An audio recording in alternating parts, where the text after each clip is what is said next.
Góðan daginn. Hello. Hello, dear guests who are joining us here at the Nordic House in Reykjavík, and of course to all of you who are joining us online. Welcome to the Nordic Day.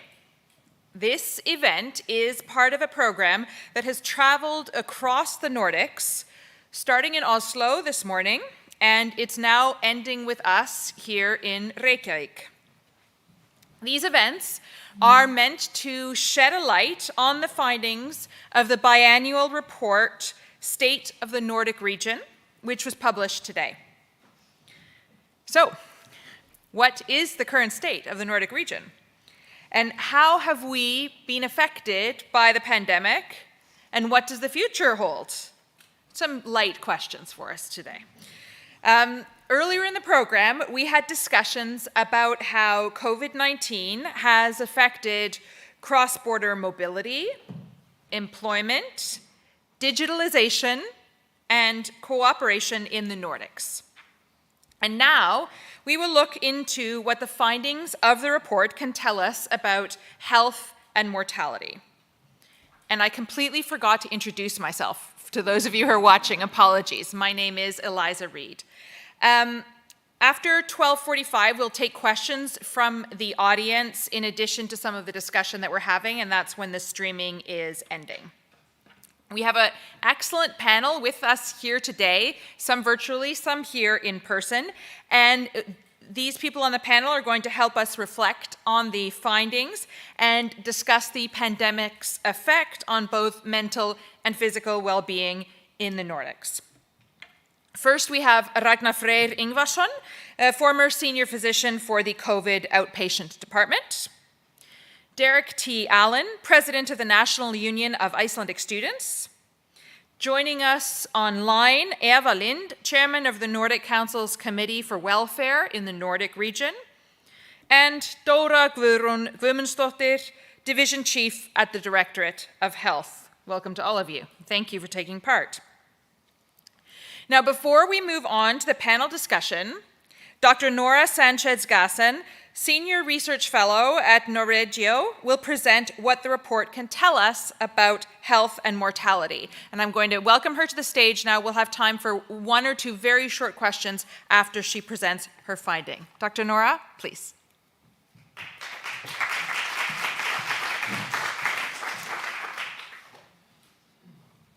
Yes, hello everyone. My name is Nora Sanchez-Gasson. I work as a senior research fellow at Nordic in Stockholm, and it is my honor to be here today and be there for the launch of the State of the Nordic Region and represent also Nordic here in Reykjavík.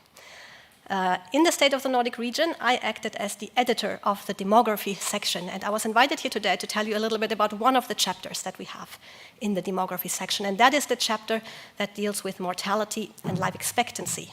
This was written by my colleague Timothy Heleniak, and in the next couple of minutes or so, I will try to show you some of the findings that Tim has produced in his chapter and also show some of the maps to you. So the overall title, as you see it here on the screen today, is Life and Death in the Nordic Region and How Has the Pandemic Affected Health, Mortality and Life Expectancy in the Nordic Region. But before we dig into the details of the chapter, I just really wanted to briefly encourage you and have a look at the state of the Nordic region as a whole, because I think it provides a really nice and comprehensive overview of the impacts of the pandemic in the Nordic region. We have different chapters in the state of the Nordic region dealing with demography, population issues. We look at labor market impacts and economic impacts. And in the state of the Nordic region, you also find these 29 really beautiful maps that we put here. You see there's maps on the Nordic level, there's maps on a European level, so this really gives you a wealth of information and also an opportunity to compare the Nordic countries with each other, to compare the Nordic region with the rest of Europe, but also to look at how individual municipalities have been doing. So overall, really a rich material, and I welcome you to download the report and have a look at that. For those of you who are here, I see some of you have already taken this little booklet. This is not the full state of the Nordic region, but we put together some of those nice maps for you. So if you want to look through that, you're welcome to take a copy by the door. And the full state of the Nordic region, you can find that online, and I'll show you the link later on. But then let's have a look at what Tim presents in his chapter on mortality and life expectancy. And we can start by looking at excess mortality. You may be familiar with this concept because I know it has also been used in some media articles during the pandemic. So when we look at excess mortality, what we basically do is we look at the number of deaths, the total number of deaths that were recorded during the pandemic, and then we compare that with the number of deaths that were recorded in a previous year without the pandemic. So in a way, we look at the number of deaths during the pandemic, the number of deaths that used to be common in normal circumstances, and that can give us an impression of the overall toll that the pandemic has taken in the Nordic countries. So in this chapter, Tim starts by looking at excess mortality at a national level. And I think it will not come as a surprise to you here that Sweden sticks out among the Nordic countries as having had high levels of excess mortality, higher than any of the other countries. On the other hand, we have a country like Norway, where we almost had no excess mortality, in the year 2020 at least. So we did, of course, have COVID deaths in Norway during that year, but the total number of deaths in 2020 was not so much different from what we saw in years before the pandemic. And the other Nordic countries, they fall a little bit in between those two cases. In Iceland here, for example, there was some excess mortality, but it was rather mild. So yes, some higher death numbers than what was common before the pandemic, but the difference was not that large. Now, in this chapter, Tim doesn't stop at the national level. He also looks at excess mortality at a regional level and at a local level. And this is what you can see on this map right here. So here, this map shows you how all the different municipalities and regions were doing when it comes to mortality during the pandemic. Municipalities that you see here on this map in different shades of red, these are municipalities that did experience excess mortality. And the darker the red color, the higher the excess mortality. And perhaps not very surprisingly, you see, for example, in the south of Sweden, that there were quite a few municipalities who had excess mortality. That fits with the national picture that we know of. What perhaps a bit more surprisingly is that we also see municipalities in blue on this map. And this is actually the contrary situation. Here we have municipalities that registered fewer deaths in 2020 than what was normal before the pandemic. So this is a bit counterintuitive, right? Fewer deaths during the pandemic. Why is that? Well, there's a couple of reasons. On the one hand, we should consider that here we're looking at municipalities. These are often quite small places with not so high death numbers, and there's always some variation going on there, so that might explain part of it. We might also look at municipalities that had population decline. So maybe in 2020, there were simply fewer people living there than just a few years back, and that might explain why there were also, let's say, fewer people to get infected in the first place. But then we also might interpret these blue municipalities as cases where the measures to limit infections really worked well. So we may also consider them as cases that perhaps were quite successful in keeping COVID pandemic limited. And then finally, we should not forget that all these different hygiene measures that we took, wearing face masks, washing hands, not meeting people, that did not only protect us against COVID, it also protected us against other contagious diseases. So in some of those municipalities, we may have seen, for example, fewer deaths due to influenza. So this explains all of it. In general, I think one takeaway message that you can take with you from this map is just what a patchwork it is if you look at the Nordic region, that even if you look at one particular country, we have very different experiences in the different municipalities. We have, even in the same country, we have municipalities with high excess mortality, and then those where there were fewer deaths than expected. So even within one country, there can be very different stories to tell. And I have a second map for you to look at, and that is perhaps one of my favorite maps from the state of the Nordic region. And it looks at the changes in life expectancy during the pandemic. Now, you may know that over all the last decades, we've had quite a success story in Europe, the Nordic region, and also the world. Life expectancy has steadily gone up. This means that all of us who are here today, on average, we can expect to live longer than our parents' generation. And our parents already could expect to live longer than our grandparents' generation. So as populations, we have the privilege of getting older and older, and more of us can reach higher ages. Well, this trend that has been going on for a really long time was broken during the pandemic because of all the extra deaths. And this is what you can see here on this map. So all of the countries that you see here in red, these are countries where life expectancy declined during the pandemic. And the darker the red color, the stronger the decrease. So you can see, for example, the UK, Spain, or Italy sticking out here, not very surprisingly perhaps, because we know that the first waves of the pandemic were quite hard there. But then look at the Nordic region. And there you see those countries, most of them at least, are not red, they're blue. And this is the Nordic success story, I would say. These countries are in blue because, contrary to the rest of Europe, this trend of increasing life expectancy was not broken there. Life expectancy remained stable or even increased further, even during the pandemic. And I think this is quite remarkable. Even in a pandemic context, the Nordic countries managed to keep life expectancy stable or even increase it further. Quite remarkable, I think. Sweden is an exception, as you probably would expect, and also Greenland is an exception. But all the other Nordic countries and territories really managed to keep this trend going. Very remarkable. This, of course, in a way, if you just look at this indicator, we might see that as a complement to the Swedish strategies, that they worked well in dealing with the pandemic. And of course, this also raises the question, what did we do in the Nordic region that perhaps some of the other European countries did not do? Is there anything specific that we can learn from the Nordic cases that can serve as a good example? And with this question, I finalize, and thank you for your attention.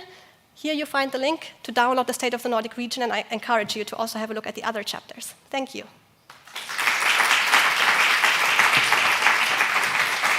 Thank you. I'm going to stay for one moment in case we have just one question quickly on these findings from the audience. Very quickly. One question that I was going to ask you to do with the excess mortality maps that you had at the beginning, because as you said, it is this patchwork.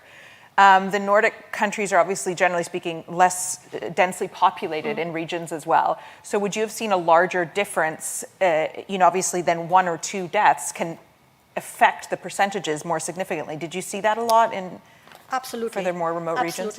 Yeah, we can absolutely say that this is a case for smaller municipalities that generally have a small number of deaths, so even some variation will show larger on the map. But we can even see it for territories. Åland, the Åland Islands, for example, is one case that has excess mortality during the pandemic, even though they didn't have one single COVID death in the year 2020. And that can be due to this kind of fluctuation. It can also, of course, be that perhaps some people died because of an overstretch of the healthcare system.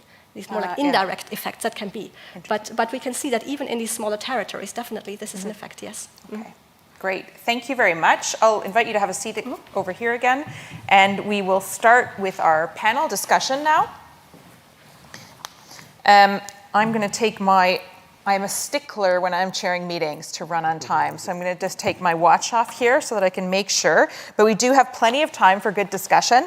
And also, again, welcome to Eva, who is watching online. But I'm going to start actually with Dora and with Ragnar here, if I may. Do these findings surprise you, either of you? No, not seeing them now because I'm quite aware. I've been following what's happening, and I think it's really good to see that the life expectancy in the Nordic countries, most of them has not been decreasing.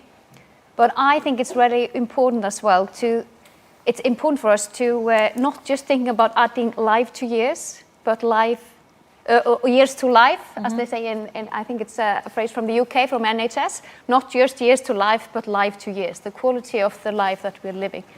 That's very important. I think we have to focus on that. We've been looking at the indirect effect on the pandemic on public health. That's been sort of... And do you have anything that you would want to expand on that then? Has the life to years, if they've been added in this pandemic, decreased somewhat because of added stress in life or concern, difficult situations at home, etc.? We know that the most important factor for especially mental well-being is social connection. So I think we've also experienced a very interesting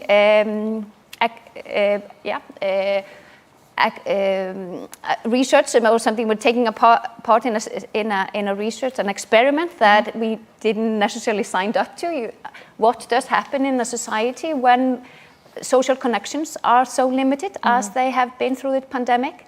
So, but I think it's really important, and also comparing the Nordic country to other countries, that we've not been as strict as many other countries. We've been quite open, and I think it's important, but we are seeing that there's a decline in mental well-being and happiness.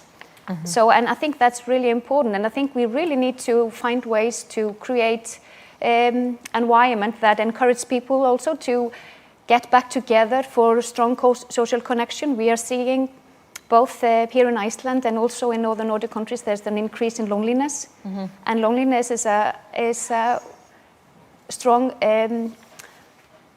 predictor of unhappiness or mental illness. So I think that's something that we have some challenges after this pandemic.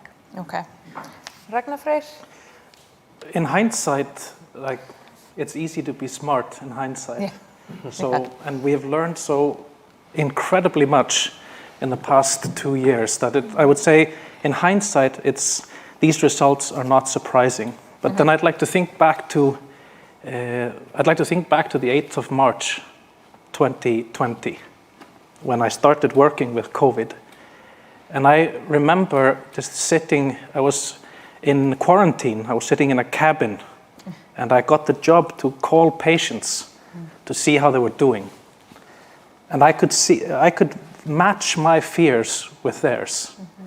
And like what was to come and how ignorant we were on how to deal with things, having no therapeutics, having absolutely no idea the size or the full force of the wave, and how we Icelanders tend to behave. I would, if somebody would have given me a vision into the future and said, this will be the results, everything will turn out fine, Ragnar, I would have been in complete shock. Okay. Because when we started out on this, you could say, journey of this pandemic, Iceland has fared really well. And I didn't expect that in the beginning. Are you pessimist by nature? No. I'm an optimist and an enthusiast. Yeah. But I work within a restrained and constrained system, and we Icelanders we have not been known to be rule followers. No. We are if we say to Icelanders, let's start a queue. Yeah. We'll see 10 or 20 queues forming. So everybody will be first in their queue. But this has turned out, we have shown different parts of our collective persona. We have done amazing things together. We have organized and structured both healthcare and community, both the government and our institutions, like Landlæknisembættið and our chief epidemiologist. When put to the test, these things really worked. And I wasn't confident in the beginning that we would pass the test. Right, but you, in terms of the test itself, whatever it was, did you think the way the processes were done, would you have changed anything in that sense? Well, it's different. In hindsight, we did everything right. Yeah.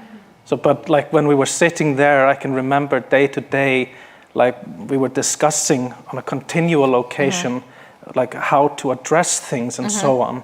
And of course, some of those things failed, but they are quickly forgotten, and you only remember the successes of the thing. Right. But there were many failures along the way, but the things that worked, they really worked. Dora, I'm going to ask you one quick follow-up question, if I may, and then I'll bring in Eva and Derek here into the discussion. But when you were talking about the increase in loneliness that you see, do you think, or are we seeing challenges in terms of increasing, or sort of a lack of trust of getting back to normal, a fear of, even though we don't want to be lonely anymore, that we've forgotten how to be social at the same time? I think that might be part of it, and we heard from the young people who were at home, especially those who were in junior college here, from age 16 to 19, they talked about it and expressed that they were lacking a little bit, or forgotten, how to socialize when they came back, and it was more silent than before. So I think we have to be aware of that these social skills have not been in training for quite a while, and we need to keep that in mind. But with the loneliness, I want to mention that when we started to look at loneliness, which is maybe only 10 years ago, realizing that this might be even a bigger risk factor than smoking to your health and life expectancy, is that we thought that the oldest were the most lonely. And then we found that young men were with the highest prevalence of loneliness. But after COVID, it's young women.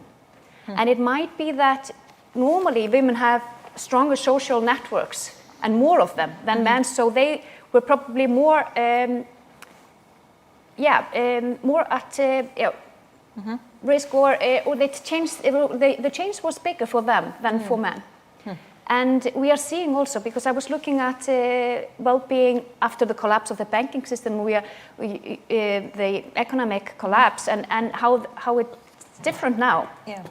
But one of the things is that the young women seems to be most vulnerable, and especially, I mean, young women from 18 to 34. So it's both junior college and university, women with young children. Yeah. And what we found after the collapse of the banking system was that the mental well-being and happiness of adolescents went up because they were spending more time with their parents and found it easier to get emotional support from their parents. It's declining now. So I was just looking into this last week and seeing that, yes, they're spending more time with their parents, they're always at home, but that it's more difficult for them to get emotional support from their parents because they're at home working, they're on meetings, you know. Haven't you been on a meeting and somebody says, "Mom, when are you finished on this meeting?" So I think we have new challenges. There's something that we can learn from the past, but we do have new challenges after this pandemic. Interesting. Thank you. Thank you very much. Eva, hi, welcome. During the pandemic, the Nordic countries, they all adopted state-centric approaches, sort of rather than coordinating collective responses to the crises. And the report shows us that Sweden, in particular, stands out from the rest of the region. What have we learned from the pandemic about Nordic health cooperation in times of crisis? Thank you, and thank you for the very interesting presentation and debate. I think that what we have learned is that we thought that the cooperation in between the Nordic countries were very good, and they are. But we have challenges, and we need to strengthen the cooperation in between the Nordic countries, and also we have seen a lot of problems with the border barriers that we have to also to work with continuing. But I think in the presentation, I think that Sweden stands out when you compare with the other Nordic countries. But Sweden doesn't stand out if you compare to other countries in Europe. Then it's the Nordic countries as Norway, Finland, Denmark, and Iceland that are standing out and doesn't have the same levels of excess mortality and so on as the other countries in Europe. So I think that also one of the things is that we have different ways of ruling, or to lead the country. As in Sweden, we don't have by law the possibility for the ministers to rule as in Denmark or other countries. So of course, the way the countries are led are also led differently in crisis as in normal days. So I think that's also makes a difference, that Sweden may be a bit different in that way when it's not a pandemic or not a crisis. And of course, I say we because I'm chair of the Committee on Welfare in the Nordic Council, but I'm also a member of the Swedish Parliament. So when I say we, I say sometimes we in the Nordic Council, and sometimes we as a parliamentarian in Sweden. So I'm sorry for that. It's good to always wear the best hat that you can, depending on the circumstance. I agree with that very much. Are there any specific areas where you think this, as you acknowledge, this already quite good cooperation might be improved going forward? I think that we always have to remember that we need to cooperate and give each other information. That is what we have seen now, that one of the things was that we didn't prepare each other or the other countries for the decisions made in each country, and that we need to do even in crisis, not only in better days. So I think when you talk about that, it may seem very, very easy, but I think that information and that we speak to each other is very important. And you could see that the governments did start to speak a bit into the crisis. Maybe they didn't do that in the beginning, but that's why a lot of things started to be a bit better after a while during the pandemic. And many of the ministers says that they had never spoken so much as they did during the last time of the pandemic. And I hope that we will continue to have that speaks or discussions together. What about, and maybe the rest of you know this too, this cooperation in terms of some of the other challenges that arose from the pandemic, like the loneliness, like the lack of consultation, or the increase in domestic violence, and was there a lot of cooperation between the Nordics and all of these other, I don't want to say secondary, but not the directly related to the pandemic? I'm not aware of that the collaboration there has been as much as dealing with the pandemic, but there is a lot of Nordic networks. There's a Nordic network of mental health and Nordic network of all kinds, and I think these networks have been discussing the consequences, and we are organizing a Nordic Public Health Conference now in end of June, and there we will definitely put this on the agenda and discuss this and finding out what we can learn and how we should proceed. So welcome to Harpa on the 28th of June. In person again. Yes, in person. It was supposed to happen in 2020, but we needed to postpone, and now we can really discuss some serious meaty issues there. Yes, exactly.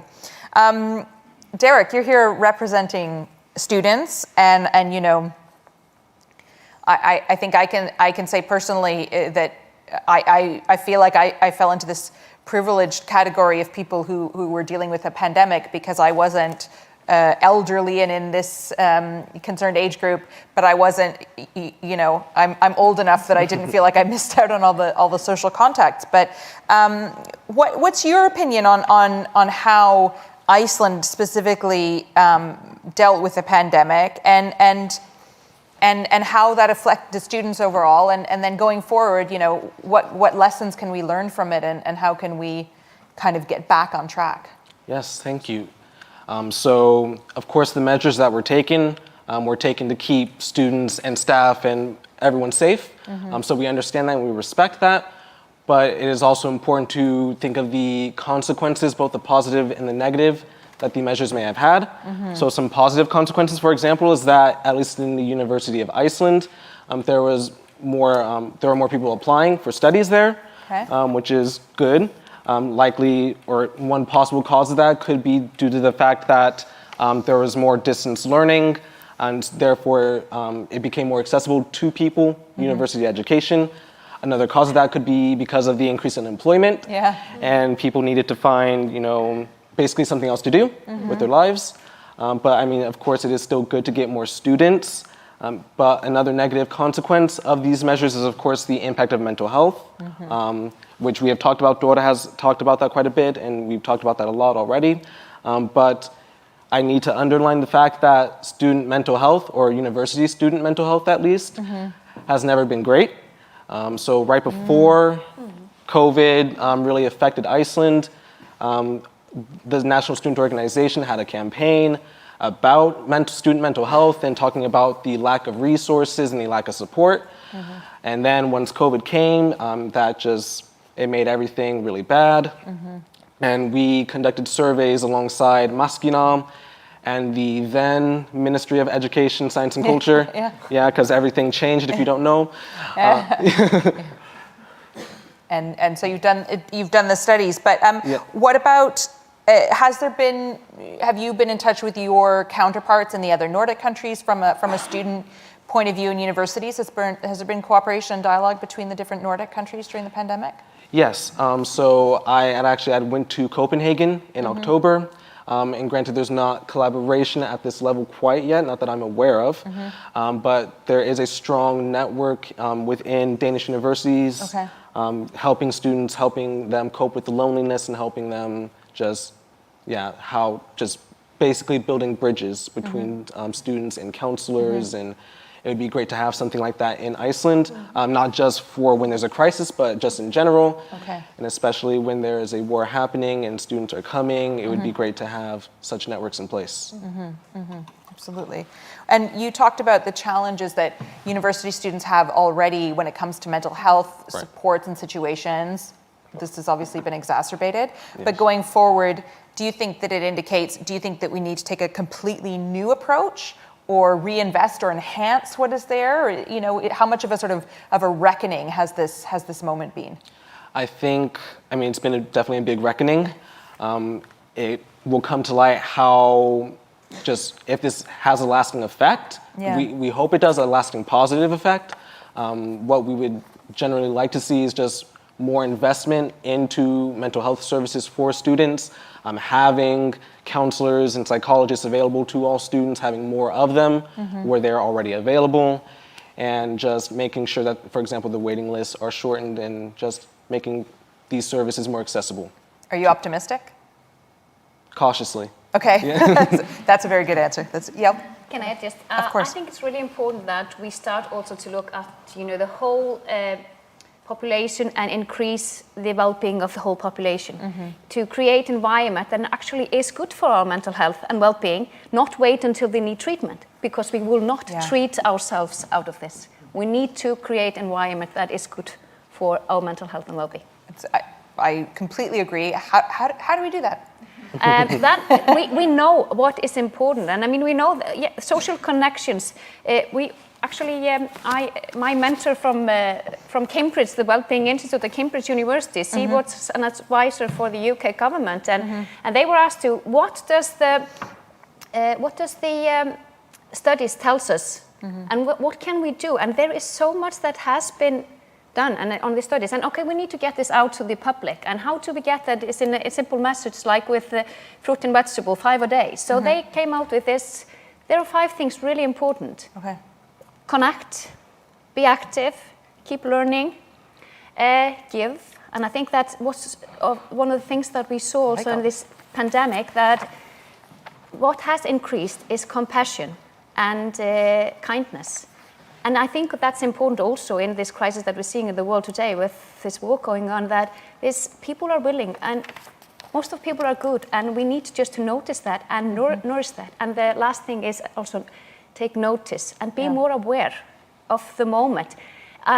There's one, as we got Íslands winner, friend of Iceland, that came here, John Kabat-Zinn.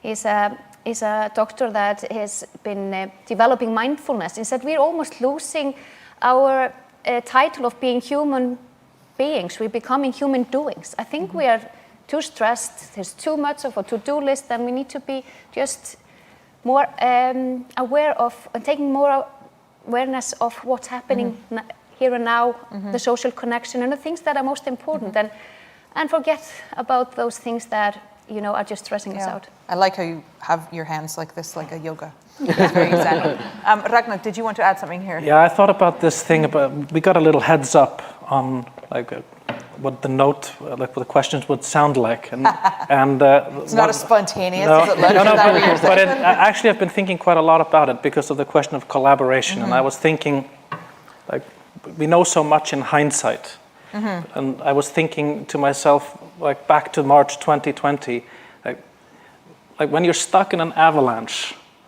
you don't shout to the other mountain, so any tips for the avalanche? And they're also in an avalanche. Yeah. But it was actually, I was thinking back, what did we do? Of course, you draw back to your personal networks. And I remember when we treated our first, we gave an experimental therapy, for a severely sick COVID patient that was intubated in the ICU, and we gave him a biologic medication. And I remember the day after, and it worked. And I called back to I called to Sweden actually, to Lund, to my friends there, and I had to tell them that this actually worked. And the same thing, and then he could give me information because we had a doctor from Italy, north of Italy, and we were of course worried sick about all our immunocompromised patients. with this wave kind of flushing ashore, that what would happen to them. And of course, the northern Italy was like 3 weeks ahead of the tide. Like the first wave hit them much harder.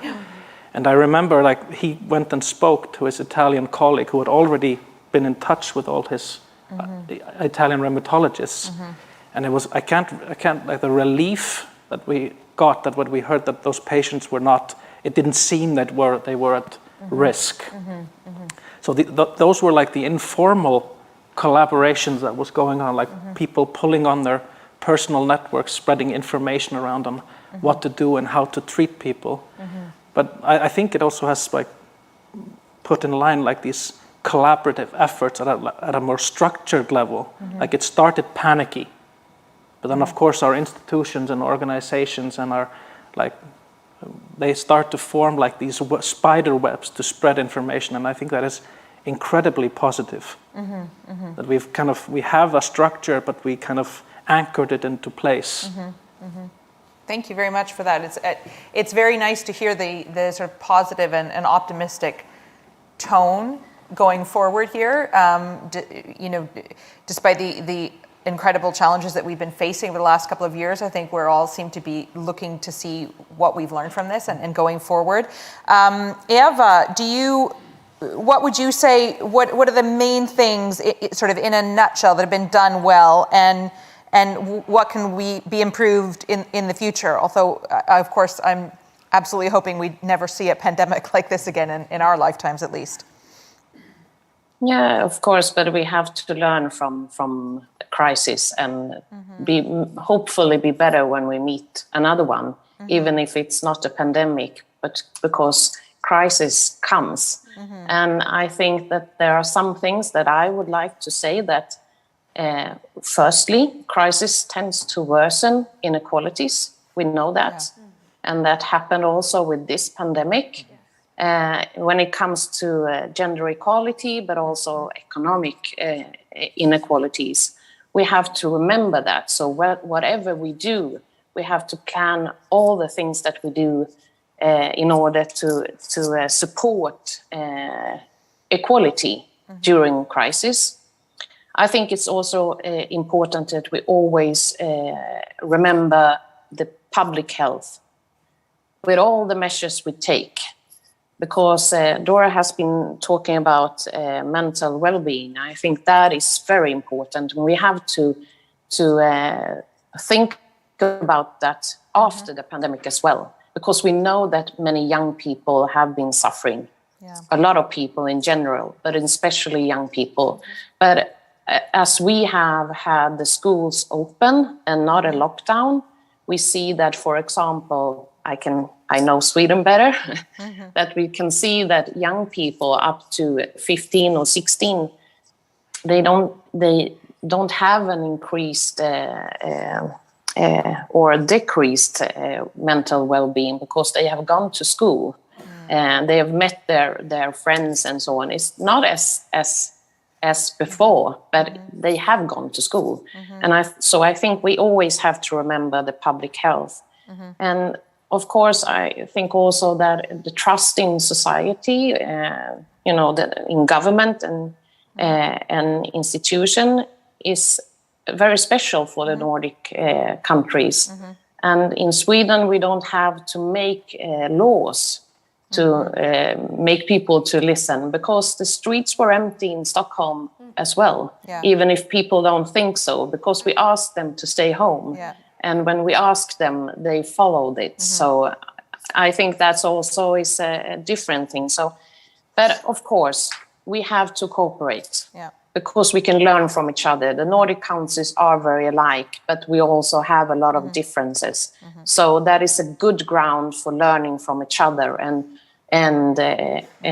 make our countries and societies better when we speak to each other and learn from each other. So I think that is also an insight that we have learned, especially from this pandemic as well. Great. Thank you very much. Thank you.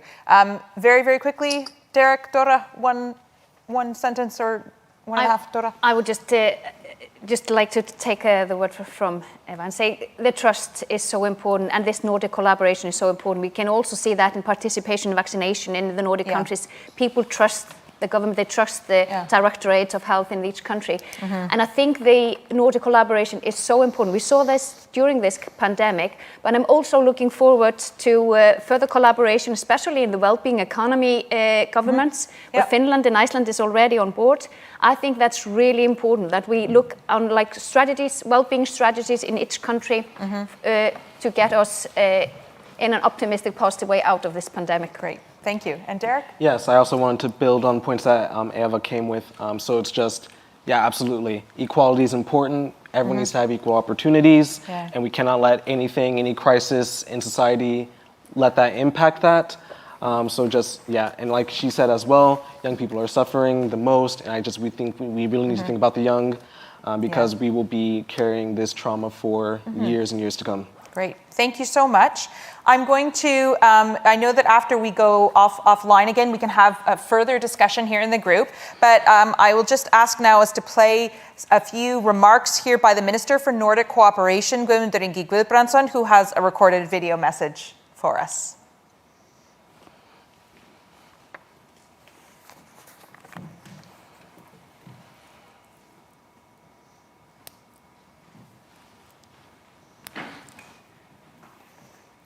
Should come any minute.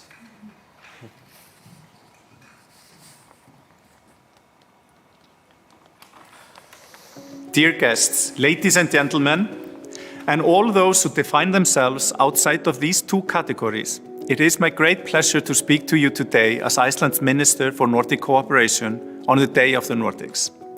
Unfortunately, I could not be there in person with you today at the beautiful Nordic House in Iceland, a house which Icelanders hold very dear.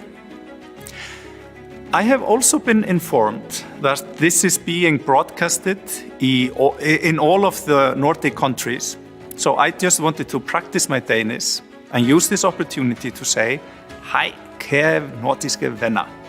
But back to the Nordics and the important report being published here today called State of the Nordic Region. I believe that this is probably the 18th time this report is being published, but in this instance, the main subject matter is, of course, the COVID-19 pandemic and its effects on the people of the Nordics, its demographics, economy, and labor market. Truth be told, we in the Nordics are actually very lucky to live in this region of the world, at least for the most part. There is, of course, always room for improvement. But when it comes to access to health service, life expectancy, and public health, we are usually in the top tier. Most of us in the Nordics can expect to reach the age of at least 80, while many still have quite a few more birthdays to celebrate thereafter. We are both living longer and we are staying healthier for longer time than our neighbors. Infant mortality rate is in the Nordics amongst the lowest in the world, with all 5 Nordic countries among the top 20 and 4 of them in the top 5 or 6. Nordic cooperation in the field of public health and health services is of great importance to the people of the region and their welfare. One of the objectives of the action plan of Vision 2030 for the Nordics focuses on welfare for all, but the aim of Nordic cooperation when it comes to health and welfare is to ensure social security and social rights for everyone living in the region. Furthermore, Nordic cooperation should also aim to prevent social inequality and the marginalization of vulnerable individuals and groups. Nordic cooperation and collaboration in the field of health is not new. Just like in other sectors, we share similar values and we are like-minded people and friends. We already have in place multiple agreements and collaborations in the field of health.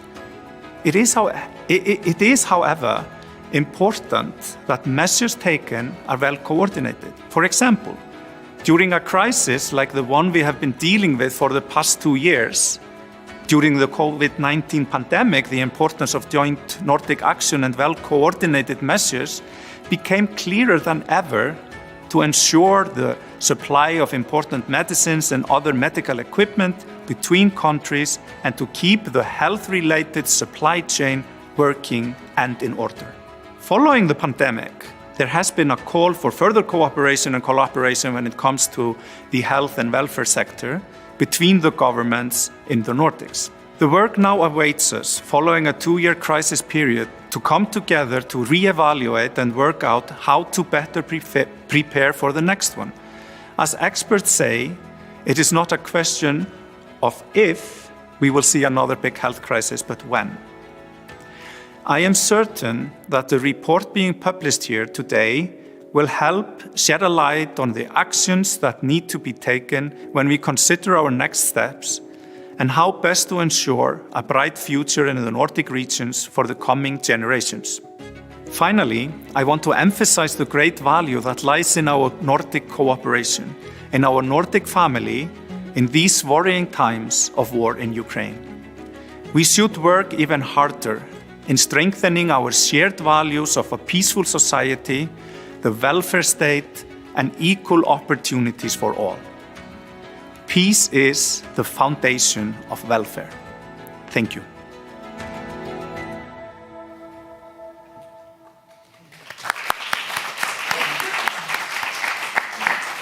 Thank you very much to Guðmundur Ingi for those remarks. I also at the end want to thank all of our panelists who are here, Ragnar Freyr Ingvarsson, Derek Allen, Eva Lind, and Dora Guðrún Guðmundsdóttir. Can we give them all a round of applause, please? And thank you to all of you who have been tuning in from all across the Nordics and all around the world. Thank you very much, and enjoy the rest of your day. Thank you.